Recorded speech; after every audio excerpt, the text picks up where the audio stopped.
Outwork everyone by being bored.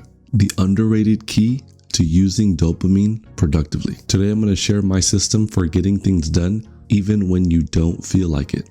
As a knowledge worker, it feels like our to-do list never ends. You usually end up checking off one box only for 3 more to show up.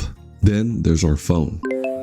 4 notifications. I call this the productivity hydra. Distractions are endless and our attention is scattered. We've lost focus. Right now, we live in a hyper-stimulated society. Technology has made it easier to be busy, and that comes at a cost. We've become obsessed with stimulation. Correct me if I'm wrong, but what is your first reaction to looking at an overwhelming to-do list? Probably picking up your phone. We do this automatically at work, if we're waiting in line, or even watching TV.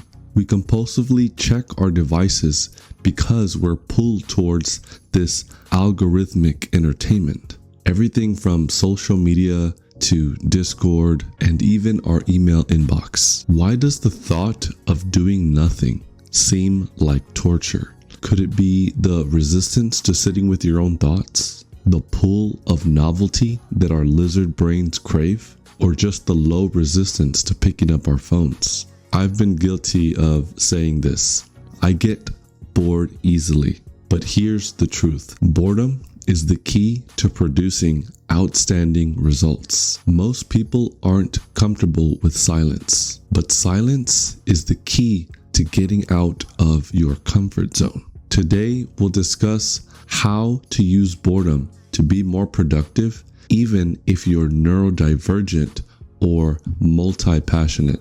As a former media addict, I've been able to use this principle to get a high-paying job, reduce my media addiction, lower my anxiety levels, improve my relationship with my family, and create blogs and these videos that you're watching. Boredom will spark creativity when your mind is not stimulated. Without the noise, your mind is able to make connections and enable you to take action. At this moment, your mind craves novelty. Here's a familiar example. You may have planned to work on your project for 2 hours, but instead you got uncomfortable by a big task. Then you opened YouTube only to get intrigued by 10 ways to make 10K per month from home. The result is 3 hours of your life gone from chasing the dopamine rabbit. We look at boredom as a negative experience, but to avoid this trap, we need to change our perspective.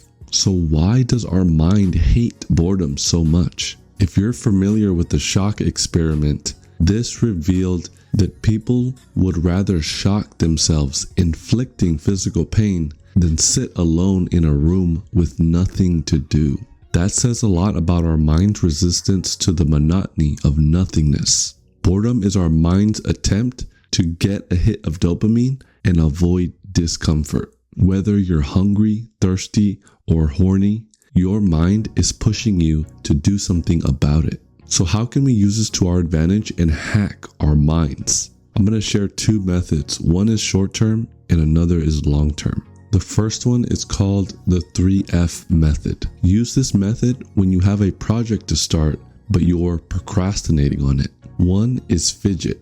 You set the intention to sit there for as long as it takes to feel the discomfort of boredom. You'll probably want to check your phone or reach for the lowest hanging fruit for stimulation, but don't. Make it a game and time how long you can last. Second is fuck this. Your mind has had enough.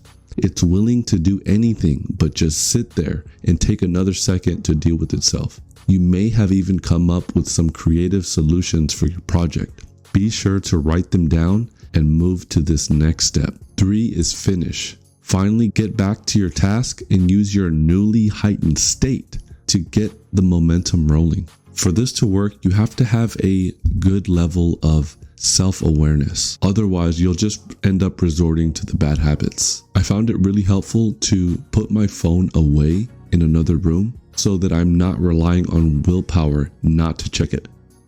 As we discussed, it's too easy to pick it up. Take this seriously. I'm assuming that if you're watching this video, that you care about being productive and getting rid of these bad habits. The long-term strategy is called the Quantum Habit Builder. Over the past 3 years, there has been 3 habits that have helped me to control my impulses and be more productive than I've ever been. I'd start with one, master it, and then add the other habit when you feel comfortable. One is journaling for self-awareness and reducing mental overwhelm. As I've said in previous videos, journaling helps to get all the clutter from your mind and put it down on paper so that you can see it objectively and make sense of it. Meditation for mental training in concentration and increased awareness. Meditation practice gets thrown around a lot, but the key skill that you're learning with meditation is to be mindful of the thoughts and emotions that arise at any given moment.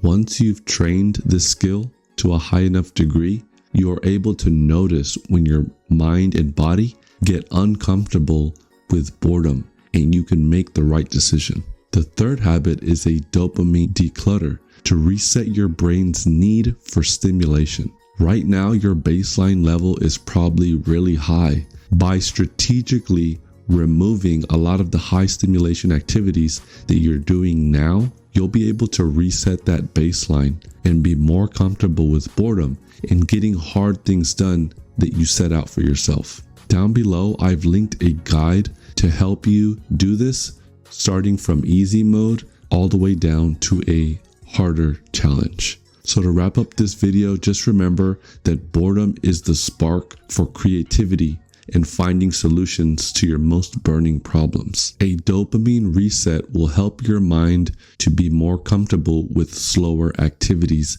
that actually move the needle forward on your biggest goals. Try a meditation or journaling practice to strengthen your awareness and concentration muscle, so that way you're able to focus for longer. You'll feel way better when you're not doom scrolling every second when you feel that little itch of boredom. Don't forget to check out the guide below, and I'll see you in the next video. See ya.